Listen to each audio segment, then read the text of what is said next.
সংঘ করার অপরাধে দীর্ঘদিন তিনি বাড়ির বাইরে ছিলেন, তাকে লুকিয়ে থাকতে হয়েছে এবং পরবর্তী সময় অনেক ঘটনা ঘটলেও প্রচুর থানা পুলিশ এ সমস্ত অভিযোগ দায়ের হলো, তিনি সংঘের সঙ্গ ত্যাগ করেননি এবং তার উপরে যখন কাশ্মীরে 370 ধারাকে রদ করা হচ্ছে তাকে সংঘের তরফে সেখানে অর্থাৎ কাশ্মীর উপত্যকায় দায়িত্বে রাখা হয়েছিল। আমার সঙ্গে এই মুহূর্তে রয়েছেন डॉक्टर दिनेश उपाध्याय। नमस्ते सीएन में आपका सर। आपका भी आभार, धन्यवाद। पिछले बार हम जब आपसे मुलाकात हुए, आपका इंटरव्यू लिए, तब बीजेपी इस राज्य में विपक्ष में थे, अब बीजेपी रूलिंग पार्टी बन गए। तो ये जो जीत हासिल हुआ बीजेपी को और बंगाल को भी, ये कितना ज़रूरी था? दरअसल भारत की पवित्र भूमि के ऊपर सन 80 से भारतीय जनता पार्टी बनी है। उससे पहले जनसंघ के तहत इलेक्शन होते थे और कई 1 member of parliament, 2 member of parliament जीत के आते थे, लेकिन एक विचार था हम लोगों का, ये विचार की जीत हुई है। विचारधारा महत्वपूर्ण होती है और विचार से ही राष्ट्र बदलता है। एक विचार ही ऐसी चीज़ है, जब दिमाग में आता है उसी के हिसाब से वो व्यक्ति चलता है। पहले विचार बनाया जाता है। बंगाल के अंदर भारतीय जनता पार्टी का आना बहुत ज़रूरी था, पूरे भारत के अंदर आना बहुत ज़रूरी था। अभी कुछ राज्य बाकी हैं, जैसा केरला है, पंजाब है, वहाँ भारतीय जनता पार्टी गवर्नमेंट नहीं है। उन राज्यों की हालत आप देख सकते हैं। बंगाल के अंदर जब भारतीय जनता पार्टी गवर्नमेंट नहीं थी तो हमारा आयुष्मान का जो कार्ड है, जो मरीजों को लाभ देता था, वो तक लागू नहीं किया।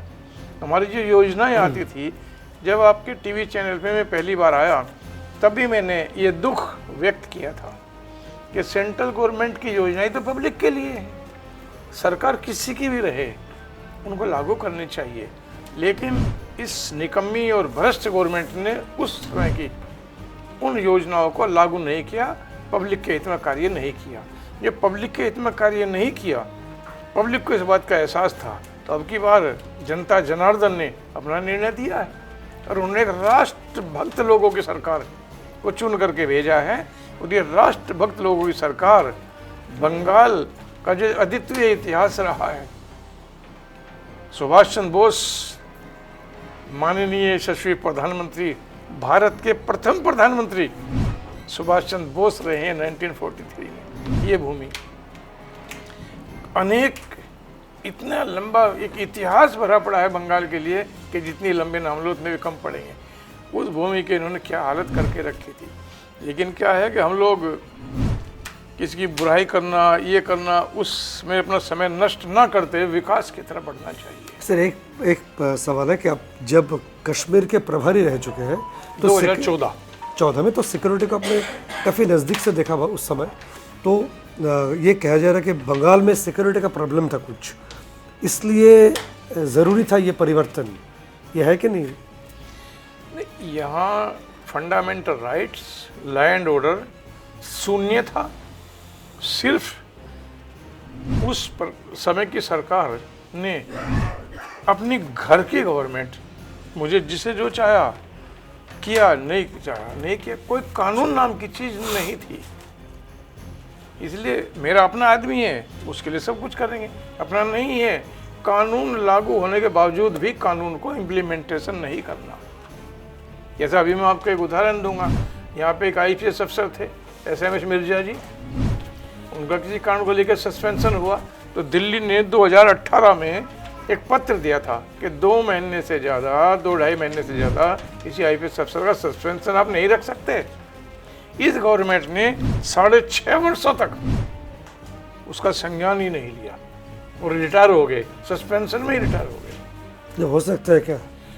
इंक्वायरी होनी चाहिए उस दौरान की गवर्नमेंट ने जो जो गलतियाँ की है, इनकी फाइल दोबारा उजागर हो, इंसाफ होना चाहिए।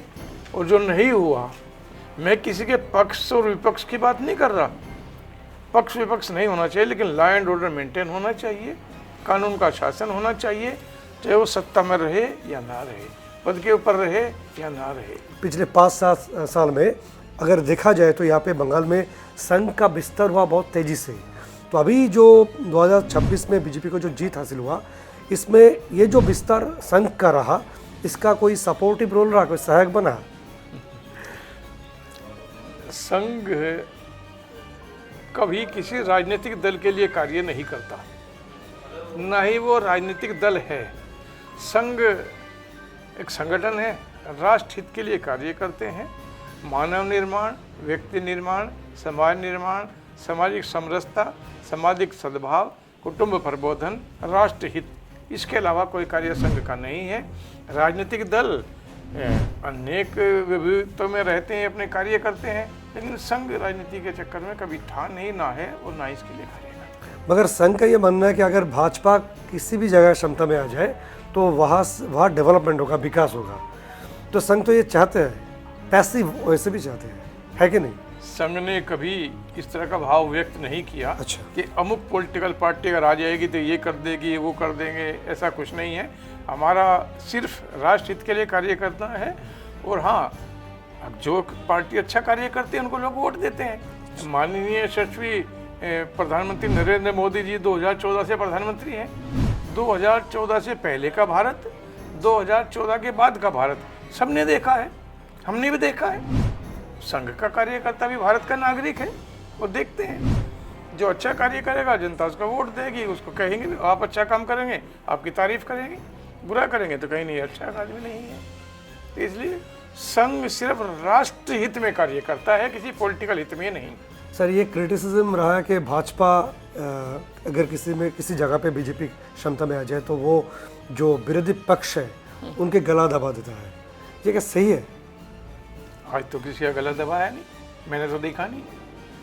लेकिन हाँ, भारतीय जनता पार्टी जहाँ जहाँ जाती है वो विपक्षियों वालों की इज्जत करती है, उनके भले बुरे का ध्यान रखते हैं। हाँ, लेकिन ये तो जरूर रखा जाता है कि किसी की वजह से भी मानव का नुकसान, लॉ एंड ऑर्डर का फेल्योर, किसी की बहू बेटी को सम्मान ना पहुँचे, किसी के फंडामेंटल राइट को नुकसान ना पहुँचे, सरकारी संपत्ति, किसी की प्राइवेट संपत्ति, जलवायु, वहाँ की ट्रेडिशनल वेशभूषा, ट्रेडिशनल लैंग्वेज, ट्रेडिशनल त्यौहार, उनको नुकसान नहीं पहुँचेगा। अगर कोई पहुँचाता है तो सरकार को रोकने का कार्य करना चाहिए। अब बंगाल में क्या होगा? अब तो भाजपा की सरकार यहाँ पे है। सरकार भारतीय जनता पार्टी की नई नई बनी है। आदरणीय मुख्यमंत्री जी अभी कुछ दिन पहले ही शपथ हुई है। अच्छा है, अच्छा कार्य करेंगे तो जनता उनको आगे वोट देगी। लेकिन अब बंगाल के अंदर मुझे कुछ लोगों ने बताया, आज मैं यहाँ कलकत्ता में हूँ, कुछ लोगों ने बताया है कि कुछ परिवर्तन यहाँ पे आया है और जो अनैतिक कार्यों में लोग लगे हुए थे कुछ इलाका छोड़ कर गए हैं, घर में शांत बैठे हैं। ऐसा कुछ लोगों ने बताया कि यहाँ ऐसा परिवर्तन आया है। चलो अच्छी बात है, लोग खुश हैं। काफ़ी लोगों ने तारीफ़ की।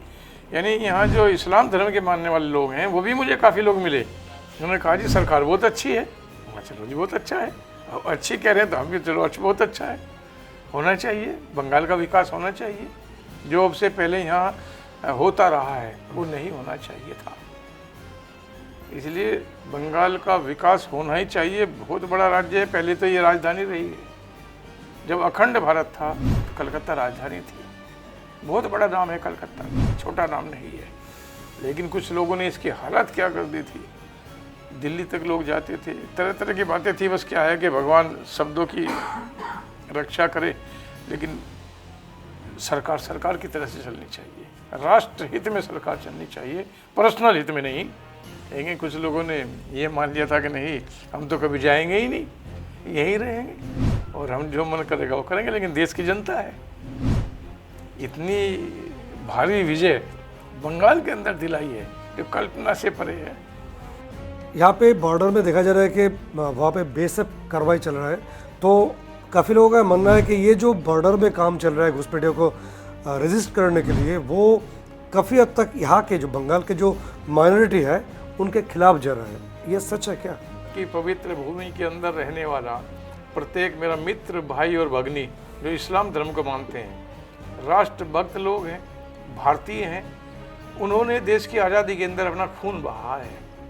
लेकिन भारत के अंदर कुछ लोग बांग्लादेशी रोहिंग्या जो बाहर से आए थे, उन्होंने वे दिल्ली में भी थे और भी कई राज्यों में, उनकी वजह से जो नुकसान हुआ है उसके लिए एक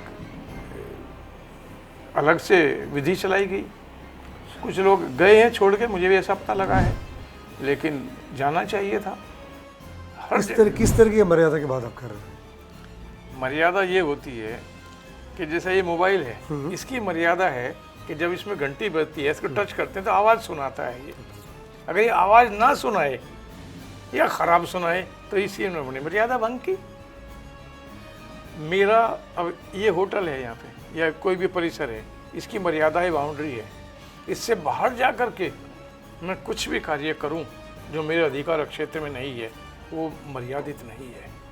अभिव्यक्ति की आज़ादी सबको है, लेकिन अमर्यादित अभिव्यक्ति की आज़ादी राष्ट्र के लिए खतरा बनती है। वही इस प्रदेश के अंदर हुआ है। अमर्यादित अभिव्यक्ति की आज़ादी जो राष्ट्र के लिए खतरा है। मगर बंगाल में तो पूजा भी हुआ, ईद भी हुआ, दीपावली भी हुआ, तो प्रॉब्लम क्या है इस? कई तरह की प्रॉब्लम हुई है, जो हमें भी कुछ लोगों ने बताया कि जब भी कहीं को पूजा का विषय रहा है, कुछ लोगों ने विघ्न डालने का प्रयास किया है, लेकिन एक भी सनातन धर्म के मानने वाले ने कभी भी कोई जो इस्लाम धर्म के मानने पर हुआ, एक भी ऐसा उदाहरण नहीं है उनके साथ कोई प्रॉब्लम क्रिएट की हो, एक भी ना। ये लोग ऐसे हैं, लेकिन सरकार का सहयोग और सरकार के जो कुछ लोग थे उनकी वजह से उनको मैंने गलती भी कर दी तो पनिश ना करना, उसके नुकसान हुए हैं। इसलिए सभी धर्मों का बराबर सम्मान होना चाहिए और हम इस पक्ष में हैं। मैंने अभी कहा ना, इस्लाम के जितने मानने वाले लोग हैं जो भारतीय हैं, वो राष्ट्रभक्त लोग हैं, उनकी सुरक्षा होनी चाहिए। लेकिन जो बाहर से कुछ लोग आए हैं, और वो सिर्फ बंगाल के अंदर नहीं, यहाँ कुछ ज़्यादा हैं, आसाम में भी हैं, दिल्ली के अंदर भी हैं, वहाँ प्रॉब्लम क्रिएट हुई है। तो इसलिए मर्यादा में रह करके सबको कार्य करना चाहिए। उसका नुकसान देश को भी होता है और उनको भी होता है। और अभी हुआ है, कुछ लोग दुखी हैं, मुझे पता है, लेकिन उस दुख का कारण सरकार या कोई दल नहीं, वो स्वयं ही है। जैसा अभी मैं नेपाल में गया था, तो नेपाल के अंदर जो नदियां हैं उनके किनारे पे कुछ लोगों ने मकान बनाए हुए थे इलीगल सरकारी लैंड के ऊपर। नई सरकार बदली, उन्होंने जो नदी के किनारे सारे खाली करा दिए। आपका क्या मानना है कि वो किया, अगर किया तो ऐसा क्या होगा? जो बाहर के लोग थे, रोहिंग्या और बांग्लादेशी, उनको किसी प्रकार को अधिकार देने का किसी भी सरकार का कोई हक ही नहीं बनता। लेकिन वो बहुत ज़्यादा घुसपैठियाँ यहाँ पे थे, बहुत ज़्यादा संख्या में थी, और अभी भी वो हैं, अभी भी है। हाँ, गए नहीं पूरे, अभी हैं, कुछ गए हैं, लेकिन अभी भी कुछ लोग यहाँ हैं। उनको चाहिए कि वो अपने धर्म का पालन करें। धर्म सिर्फ इस्लाम का धर्म नहीं, मानव धर्म। नहीं, मेरा यहाँ कोई अधिकार नहीं है और मुझे चले जाना चाहिए। यहाँ पर नई नई भाजपा सरकार बनी है, तो क्या वो ये जो रोहिंग्या है, बांग्लादेशी है, जो लोग अभी भी रह चुके हैं, यहाँ पर रह रहे हैं, उनको पुश बैक करने का कुछ काम करेगा यहाँ पे? देखो, ये कार्य सरकार का नहीं है। इलेक्शन कमीशन और कानून, लॉ एंड ऑर्डर, उन्होंने इंक्वायरी की है और कुछ वोट यहाँ कटे भी थे, जो फर्जी वोट डले हुए थे, बने हुए थे। एक एक घर के अंदर 100-100, 150 वोट, जो वहाँ आदमी ही नहीं है, वोट बने हुए थे, तो वो वोट काटे गए हैं। तो इसलिए लॉ एंड ऑर्डर अपना कार्य करेगा। इलेक्शन कमिश्नर का जो इलेक्शन का अधिकारी है, वो वोट बनाते हैं, काटते हैं। वो कार्य पहले भी था, आज भी, हमेशा चलता रहता है पूरे भारत में। ये कोई नई बात नहीं है। जब भी हर साल जो नए बच्चे 18 साल के होते हैं तो उनका वोट बनता है। जो छोड़ के चले गए या डेथ हो गई, उनके वोट कटते हैं। ये परंपरा पूरे देश के अंदर हमेशा चलती रहती है। भारत का कोई ऐसा राज्य नहीं, सरकार किसी की भी हो, सरकार से इसका कोई लेना देना है ही नहीं। सर, आप ये बताइए कि बीजेपी है गवर्नमेंट में, तो भाजपा के इस शासनकाल में क्या यहाँ के जो माइनॉरिटी है वो वाकई अच्छे रहेंगे? नहीं, यहाँ की माइनॉरिटी नहीं, सेंटर में भारतीय जनता पार्टी के यशस्वी प्रधानमंत्री मोदी जी हैं। मुझे आप आज ये बताओ, जिस दिन से 14 से हमारी सरकार बनी है, किसी माइनॉरिटी का कोई नुकसान हुआ हो? एक सिंगल उदाहरण। यूपी के अंदर आदित्यनाथ जी हैं, एक भी दंगा यूपी के अंदर हुआ नहीं, कर्फ्यू लगा नहीं, भूख हड़ताल हुई नहीं। सिर्फ मुसलमानों का नहीं, हिंदुओं ने भी नहीं किया, सिखों ने भी नहीं किया। सिंगल पर्सन कोई दंगा जिस दिन से आदित्यनाथ जी बने यूपी का एक भी नहीं हुआ। मार्केट नहीं बंद हुआ एक दिन के लिए भी। लेकिन जब आदित्यनाथ जी की सरकार नहीं थी, रोज के बवाल। आज भूख हड़ताल हो गया जी, आज यहाँ मार्केट बंद हो गया जी, लोग शटर बंद करके भाग रहे हैं। आज इसका बच्चा उठा लिया जी, उससे फिरौती मांग रहे हैं। इतनी बुरी हालत थी कि अगर कोई डॉक्टर है, पान की दुकान है, कपड़े वाले, हफ्ता वसूली हो रही है जी। ये हालत है यूपी के अंदर। तो आज यूपी के अंदर पूर्णतया राम राज्य है। आप दिन के अंदर भी, रात के अंदर भी अपने पैसे लेके, सोना चांदी पहन के अगर पैदल भी निकलेंगे, मजाल ले, गुंडे से बात छोड़ दो, कोई ऐसे टच भी कर ले। यानी गलती से आपका पर्स गिर गया रोड के ऊपर, वो वहीं पड़ा रहेगा। आप घर जाके देखें पर्स नहीं है, तो वापस जाएंगे वहीं मिलेगा, वो कोई नहीं हाथ लगाता। ये स्थिति आई है। लॉ एंड ऑर्डर इसको कहते हैं। ये मिसाल दिया आदित्यनाथ जी ने। तो क्या बंगाल भी वही रास्ते पर जाएंगे जोगी जी के जो शासन है? बिल्कुल जाना चाहिए। ईमानदारी यहाँ होनी चाहिए, गरीब और मजलूम की सुरक्षा होनी चाहिए। जितने भी लोग यहाँ हैं उनको सुरक्षा देना, भोजन देना, उनकी सर्विस का ध्यान रखना, उनके व्यापार का ध्यान रखना, फंडामेंटल चीज़ का देना सरकार की जिम्मेवारी है। अगर कोई भी व्यक्ति पुलिस के पास, सरकार के पास, डीएम के पास जाता है, गरीब आदमी है, वो किसी राजनीतिक दल का हो, बाद की बात है कि जी मेरे साथ ये अत्याचार हुआ, एक्शन होना चाहिए। चाहे वो किसी नेता का ही बेटा हो या खुद नेता भी हो, उसके ऊपर कार्रवाई होनी चाहिए। हम किसी के पक्ष में नहीं है। लॉ एंड ऑर्डर सत्ता का गुलाम नहीं होता। लॉ एंड ऑर्डर सबके लिए होता है। अगर किसी मिनिस्टर के बेटे ने या मिनिस्टर के रिश्तेदार ने, इसके दोस्त ने कोई गलती की है, तो दंड का प्रावधान होना चाहिए। वही तो नहीं हुआ ना बंगाल के अंदर। इसलिए जनता ने सरकार बदली। जनता बहुत दुखी थी, बहुत दुखी थी। बस कुछ लोगों की रोजी रोटी चल रही थी, सबकी नहीं। सर आखिरी सवाल है कि यहाँ पे जो बंगाल के जो मंत्रिसभा के संप्रसारण, जो एक्सपेंशन ऑफ कैबिनेट मिनिस्ट्री जो है, वो कभी डिलेड का कुछ लोगों का मानना है, तो इसका कारण क्या है? कुछ लेट हो रहा है यहाँ पे। जो मंत्रिसभा, जो कैबिनेट मिनिस्ट्री जो है, उनका जो एक्सपेंशन होना चाहिए, हाँ, तो अभी तो नहीं हुआ, तो बातचीत चल रहा है। तो इस जो देरी हो रहा है, डिलेट का कारण क्या है? कोई कारण नहीं है। जिले के अंदर जितनी आईपीएस है, आईएएस है, अच्छी तरह से प्रशासन चल रहा है। माननीय मुख्यमंत्री जी बैठे हैं, मंत्री भी हैं, और पूरी मशीनरी चल रही है। लेकिन व्यक्ति ऊपर जो भी हैं वो अच्छी तरह से गवर्नमेंट चला रहे हैं। और रही ये बढ़ाना, घटाना, चलना, ये चलता रहता है सरकारों के अंदर। ये कोई नई बात नहीं है, ये चलता रहता है। अब पहले मेरे ध्यान है, अपने एक मित्र थे दिल्ली के अंदर मंत्री जी, उनके पास जब पहली सरकार बनी तो टूरिज्म, कल्चर, सिविल एविएशन, 3-3, 4-4 मंत्रालय एक के बाद। और फिर थोड़ा सा बढ़ा तो वो मंत्रालय एक एक को एक दिया। ये सरकार के चलता रहता है, उनके खुद की कार्रवाई। जनता को तो ये बात देखनी चाहिए, क्या मुझे इंसाफ मिला, क्या मेरी बहू, बेटी, मेरी प्रॉपर्टी, मेरे फंडामेंटल राइट सुरक्षित हैं, उसके बाद ध्यान रखना चाहिए। और अगर वहाँ कोई कमी है तो उसका आवाज़ उठानी चाहिए।